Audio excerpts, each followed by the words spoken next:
I'm Teresa Woodard in Dallas, and these are today's headlines from North Texas. The newly released school ratings from the Texas Education Agency come at a challenging time for local districts.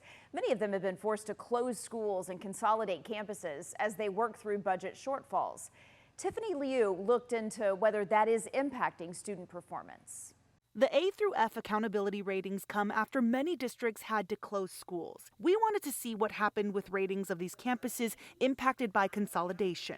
Richardson ISD closed 4 elementary schools last year, and at least 13 took in those students. From the Texas Education Agency data, 6 of the 13 impacted dropped a letter in ratings. 2 schools, though, including Yale and Skyview Elementaries, increased a letter. Bigger picture, 11 schools in Richardson had D or F ratings. 7 of the 11 were impacted by consolidations in the 2024-25 school year. Richardson ISD tells WFAA RISD is still analyzing specific data to understand the various trends and factors that contributed to our 79.4 district rating. In an interview last week with Superintendent Tabitha Branham, she is focused on growth and reset. I just want our parents to know we continue to work to get better. Looking at data from Allen ISD, they consolidated a year earlier than Richardson. Roundtree and Anderson closed, moving around 350 students to Story Elementary and 400 to Olson. In 2023, Story went from an A to a C in 2024 when it was impacted by consolidation. But this year, it bounced back up to a high B. The same trend for Olson Elementary, A to start,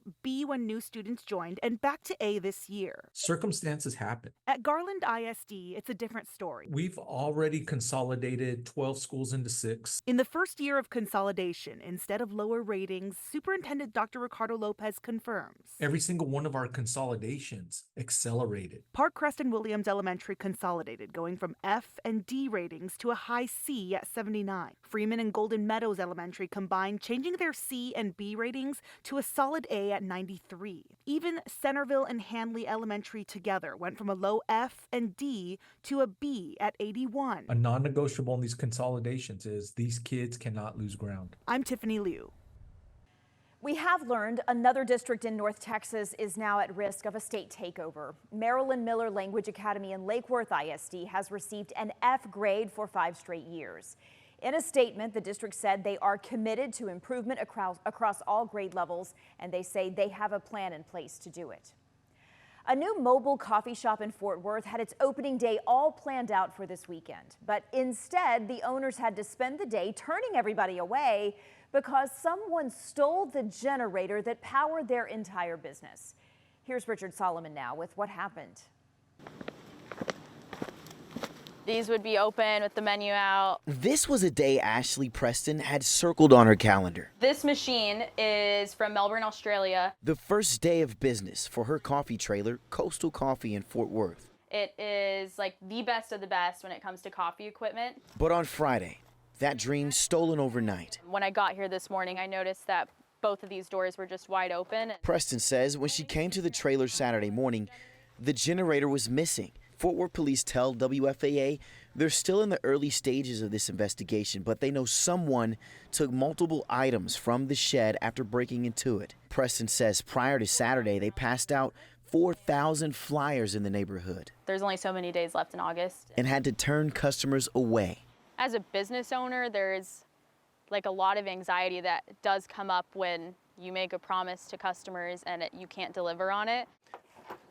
Now, Preston says the generator itself costs more than $2,000, and it is very, very hard to find because of its size. But unfortunately, this puts them back at least a week. But even in this moment of defeat, all of these community members that have walked past have been offering to help, saying that they're going to come back and be regulars. She's choosing to walk away with a lesson in running a business.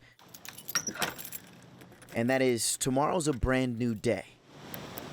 I'm hopeful that tomorrow we can find one and then find a different way to secure it. In Fort Worth, I'm Richard Solomon. A local legend and veteran just celebrated a milestone, his 101st birthday. To his family, he is a full-fledged hero. Here's Kevin Reese. Happy birthday to you. The banner on the front porch and the birthday cake candles Don't take a camera on my open mouth. kind of give the surprise away. Trick candles? I don't think so. I sure did know I was 101, and I feel good about that. And over a party of cake and pizza, Very proud and have a lot to be proud about. Herb Shaner's son and daughters There's no one like him. He's had a remarkable life. wanted to remind us how remarkable those 101 years have been. I've had a good life, and I still do. He was a skinny kid from Dallas drafted into World War II who found himself at the Battle of the Bulge. My whole infantry regiment got captured. And for months, That's just war. Just the way it is. And a sometimes starving POW. I didn't become the hero I was planning on being. But his family will tell you the hero part was just getting started. Nobody gets that old. Down the hallway, past the medals in a small room with decades of memories, is the story of a University of Texas track star and a Jesuit high school track coach. Wonderful time in my life. Several decades so wonderful that the annual track relays at the school And so, yes, Hornak is right there now battling still forward. bear his name. Oh my goodness. Yeah, I enjoyed it. And for 69 years, his sweetheart Gloria has been by his side. That one right there? Yeah. I love you. On his 99th birthday, he was driving a Sea-Doo. On his 100th, he was dancing on a river cruise.